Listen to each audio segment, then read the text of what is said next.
מאמין לו, הוא לא צריך להמשיך, אני מאמין לו. תודה. תאמין לי. אני מאמין לך, באופן כללי. אתה לא הולך לשום מקום גם, אני צריך שתישאר פה, כי יש פה נושא שאתה יכול להתחבר אליו בקלות. טאבלטים במקום ספרי לימוד, מסכים, אומרים? במקום לוחות, שיעורי סייבר? כבר בבית ספר היסודי, נכון? שיעורי סייבר. הוא לא כל כך טכנולוגי, כמו שאתם מבינים. זה הדיבייט היומי שלנו, בעצם אנחנו צריכים, אם אנחנו בעצם מתחברים למהפכה הטכנולוגית הזו, או שאנחנו רוצים להישאר במערכת הרגילה, הידועה של מערכת החינוך, שלא מביאה לנו הרבה שינויים במהפכות טכנולוגיות. מה את אומרת? אני חושבת שזו המהפכה מבורכת בעיניי. בוא נראה אם את חושבת נכון. כן, אבל... אז בוא נציג שלום לדוקטור דובי וייס, ראש התוכנית לתואר שני בטכנולוגיה בחינוך סמינר הקיבוצים, ולהילה שלזינגר, אם לשתיים. שמחנכת בחינוך אנתרופוסופי, יש לציין שזה בדיוק הצד השני. לגמרי. אז את לא מאושרת מהמהפכה הטכנולוגית? אני לא מאושרת מהמהפכה הטכנולוגית. אני חושבת שבכלל, כל הנושא של חינוך, ודיברתם עכשיו על עניין של ערכים, ועל עניין של תקשורת, אני לא חושבת שברגע שמכניסים מסכים או מסכים לתוך שיעורים, זה באמת מאפשר לילדים איזושהי חשיבה יצירתית, איזושהי תקשורת בין אישית, איזשהו קשר עם מורה ברמה שמבחינתי מורה הוא מורה את הדרך, הוא מחנך. הוא לא בא רק להעביר איזשהו ידע מסוים, כי זה באמת אפשר לפתוח מחשב בבית, ללמוד לבד. הוא אמור לתת איזשהו דיאלוג ואיזושהי שיחה הרבה יותר משמעותית. זה לא שאומרים בוא נשים מסך ונעיף את המורים. ויאללה ילדים, שיהיה בהצלחה. זה נכון, אבל בעצם זה שנכנסים המסכים, את יודעת, אחד הדברים בחינוך האנתרופוסופי זה הדרך איך אתה לומד. זה לא מה אתה לומד, אלא הפרוססינג, התהליך שאתה עושה בלמידה. וכל התהליך נעשה על ידי בעצם דברים שאתה חש אותם ויוצר אותם. את יודעת, הבת שלי התחילה עכשיו כיתה א'. הדבר הראשון שמה שהם למדו זה שכל העולם בנוי מקו ישר וקו עגול. אוקיי? מחצי עיגול. עכשיו תחשבי איזה תפיסה זאת שילד יוצא פתאום אל העולם, האותיות, המספרים. אני דווקא חשבתי על כל הילדי כיתה א' באנתרופוסופי, שהם חודש שלם והם עדיין עוד לא נכנסו ממש ללימודים, והחברות שלי מתקשרות. את יודעת, נכנסו ללימודים לחלוטין. תקשיבי, אני יוצאת ולוקחת את הבת שלי, ואת רואה, אחרי שמתי אותה ב8. לא, זה היה השבוע הראשון.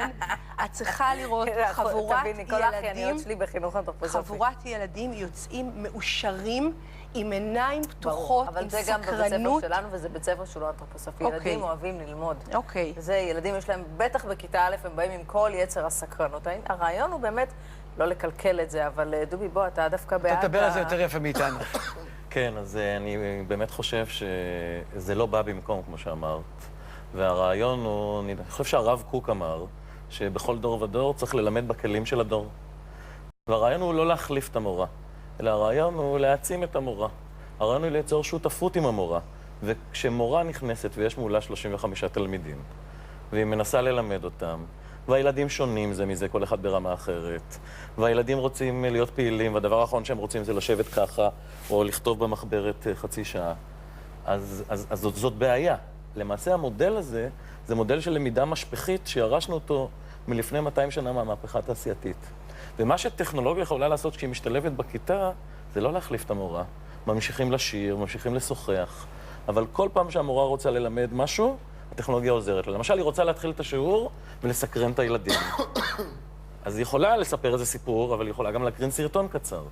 למשל, היא רוצה שהילדים ילכו לחקור משהו. אפילו איך העולם בנוי מקו ונקודה.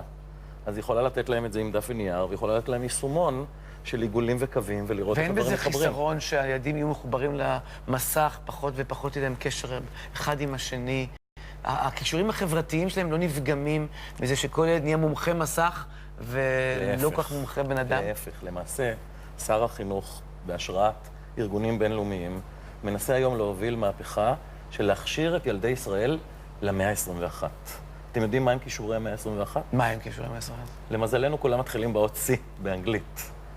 Critical thinking, חשיבה ביקורתית, creativity, יצירתיות, collaboration, יכולת לשתף פעולה, ו-computer literacy, שזה אוריינות מחשב. ואם אתה בונה נכון את הפתרון, אני למשל הייתי אחראי לבניית תפיסה שנקראת את הדעת. זו תפיסה שפועלת כבר בכמה מאות בתי ספר במדינת ישראל, בתי ספר יסודיים, מכניסה חדוות למידה, הרבה ניצוץ בעיניים, ואם אתה נכנס ומסתכל על שיעור של עת הדעת, שאנשים לומדים שם מתמטיקה, עברית, אנגלית ומדעים, אז אתה רואה שהמורה פותחת את השיעור ומקרינה איזשהו סרטון, הילדים נורא סקרנים ושואלים שאלות, ואז היא אומרת להם, לכו תחקרו, ואז תדונו ביחד על מה שאתם חוקרים, ואז הם משגרים את התוצאה לאיזושהי גלריה, ואז מתקיים שיח בכיתה, אבל הפעם הוא שיח לא על משהו תיאורטי, אלא משהו שאני יצרתי, והילה יצרה, ועודד יצר. אבל זה משהו אחר, כי זה באמת שילוב של הדברים. אתם מדברים על עניין של טאבלטים. אתם יודעים, אחד הדברים, מעבר להיותי אימא לשתי בנות, אני גם מנטורית, ואני מלווה הרבה מאוד הורים במה שנקרא, בדרך, איך הם בעצם יוצרים משפחה יותר שמחה, ואיך הם באמת מחנכים בדרך, ולא מעט הורים מדברים איתי על עניין של הפרעות קשב וריכוז, על חוסר תקשורת, על חוסר יכולת לשים גבול. ואת מאשימה את הדברים, את הטכנולוגיה בגלל זה? קודם כל, אני חושבת שלטכנולוגיה יש חלק בלתי נפרד מהעניין הזה, ואם לא יודעים ליצור את האיזון, וזה בדיוק העניין, אני לא חושבת שלמורים יש את היכולת באמת ליצור את האיזון.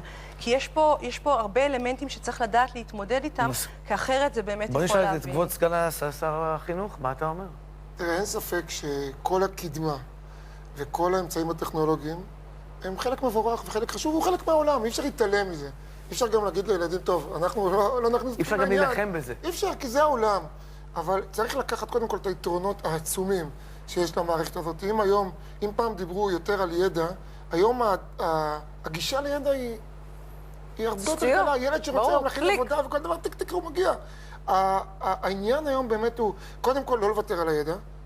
לא לוותר על הידע, זה חשוב מאוד, כי ילדים צריכים שיהיה להם את הידיעה, גם הבסיסית וגם המתקדמת יותר, אבל ילדים צריכים את הגירוי ליצור, את הסקרנות, את הרצון לחקור, שאלה נקודות מאוד מאוד מרכזיות, ואין ספק שהטאבלטים, שבעיניי זה דבר מבורך, כמובן אם יודעים את הגבולות, ויודעים את המקום, ויודעים לשלב גם את הזמן של השיחה, גם את הזמן שהמורה יכול לדבר עם התלמידים, ולא שזה משתלט על כל המערכת, אין ספק, תראי, כולנו הורים לילדים, ואתה רואה מה פלאפונים וסמארטפונים עושים לילדים, אין ספק שזה גורם להרבה בעיות. המורים שלך מוכנים אבל למהפכה הזאת?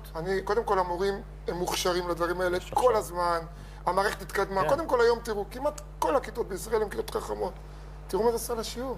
ושדרג את השיעורים אי אפשר להאמין שהשיעור היה פעם בלי והיום עם, זה פשוט שיעור אחר לגמרי.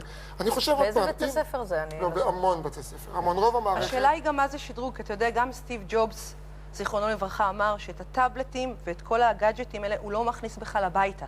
הוא, לילדים שלו. זאת אומרת שהוא דיבר... תראה, אין ספק עוד פעם איזונים. צריך לדעת לתת את הזמן למשפחה, צריך לדעת את הזמן של ההתנתקות מהמכשירים האלה. זה טוב בשבת. מה? זה טוב בשבת. כן, שבת זה נפלא, זה בכלל עצה טובה לכולם. אבל אני אומר, בגדול, אם יודעים למצוא את האיזון, אין ספק שזו ברכה גדולה, שזה דבר שנותן המון לילדים, למשפחה בכלל. אין ספק, אבל לא רק איזונים, זה לא רק איזונים. תחשבו רגע על השותפות שצריכה להיות בין המורה לבין הטכנולוגיה. תחשבו על מקצוע אחר. אתם אומרים לא רוצים מסכים, נכון? אתה תלך עכשיו לבית חולים ותגיד לפרופסור, אני לא רוצה מסכים, תעשה לי דיאגנוזה, תן לי קשר אישי, דבר איתי. אבל הוא יגיד לך, בסדר, אבל תן לי רגע לראות את הנתונים ששם. אמרת משהו נורא מבאס, כשאני בא לרופא, תמיד הוא יושב ככה ומדבר איתי, כל דבר איתי. זה בדיוק העניין. וזה רופא גרוע. רגע, ומתי אתם אומרים רופא טוב? ואתם אומרים, איזה כיף, הוא הקשיב לי, הוא באמת התעניין לשלומי, הוא שאל, אחר כך הוא מאבד את הנתונים, זה סיפור אחר. רוב הרופאים הם... אבל הטיפול שהוא יכול לתת לי בעקבות המסך, הוא הרבה יותר טוב. אני לא אמרתי כאמצעי, אבל אין משהו שיכול להחליף תקשורת בין אישית וחשיבה יצירתית, ובאמת התמודדות של דיאלוג שילדים משחקים, אתה יודע, אחד עם השני, כל כך הרבה דברים קורים בתוך העולם הזה, אז גם וגם. בוא נסתכל על גם וגם. זה גם וגם, אבל צריך להיזהר, זאת אומרת, בשם אותם הפרעות קשב, אותם דברים רעים שאנחנו יודעים לעשות בטכנולוגיה, אנחנו מונעים מהמורים, שזה אחד המקצועות הכי חשובים בעיניי להיות מורה. אנחנו מונעים מהמורים גם להיכנס לעולם של שותפות בין בעל המקצוע לבין טכנולוגיה. איפה אין טכנולוגיה היום? שותפות. והמורה לא חייב, בוא לא נמנע מהם את זה. כולנו כאן מסכימים שזה חייב להיות שילוב של הכל. אנחנו חייבים לצאת להפסקת פרסומות. תודה רבה שבאתם אלינו.